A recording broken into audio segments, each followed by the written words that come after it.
হেনা কিন্তু শুধু চুলে রঙই দেয় না, চুলের গোড়াও খুব শক্ত করে। চুলের যত্নে বানাচ্ছি আমার ফেভারিট একটা হেনা প্যাক। বেশ কয়েকদিন আগে ভিজিয়ে রাখা কারি পাতার জল নিয়ে নিচ্ছি আর তার মধ্যে একে একে দিয়ে দিচ্ছি কালো জিরা, মেথি, ফ্ল্যাক্সিড বা তিসি, চা পাতা আর একটু কফি। এবার সব কিছু ভালো করে বয়েল করে নেব। জলের পরিমাণটা যখন একটু কমে আসবে তখনই এটা নামিয়ে নেব।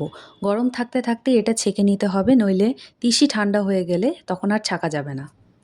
এবার এতে দিয়ে দেব হেনা পাউডার আর নারকেল তেল। তোমরা যে কোনো কোম্পানির হেনা পাউডার ইউজ করতে পারো। ভেবেছিলাম এতে একটু ভিটামিন ই ক্যাপসুল দেব, কিন্তু পরে আর দেওয়া হয়নি। তোমরা কিন্তু এতে টক দই বা ডিমও ইউজ করতে পারো, এতে চুল আরও সফট অ্যান্ড সিল্কি হবে। প্যাকটা এরকম হবে যাতে কোনো লাম্পস না থাকে, এতে চুলে অ্যাপ্লাই করতে ইজি হবে। এবার এটাকে সারা রাতের জন্য ঢেকে রেখে দিতে হবে।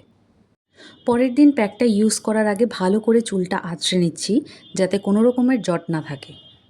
শ্যাম্পু করা চুলেই কিন্তু প্যাকটা ইউজ করলে ভালো হয়। যেহেতু আমার শ্যাম্পু করা চুল ছিল, তাই প্যাক দেওয়ার ইমিডিয়েট আগে আমি শ্যাম্পু করিনি।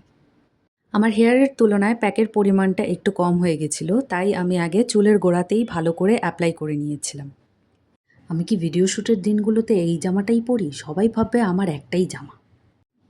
এনিওয়েজ, ট্রানজিশনের মাধ্যমে আমি পুরো চুলে প্যাকটা ইউজ করে ফেলেছি, দেখতেই পাচ্ছ। আজ আর শ্যাম্পু দিয়ে হেয়ার ওয়াশ করব না, রাতে মাথায় একটু তেল দিয়ে পরের দিন শ্যাম্পু ইউজ করবো একেবারে। ভিডিওটি কেমন লাগলো জানিও। Bye bye.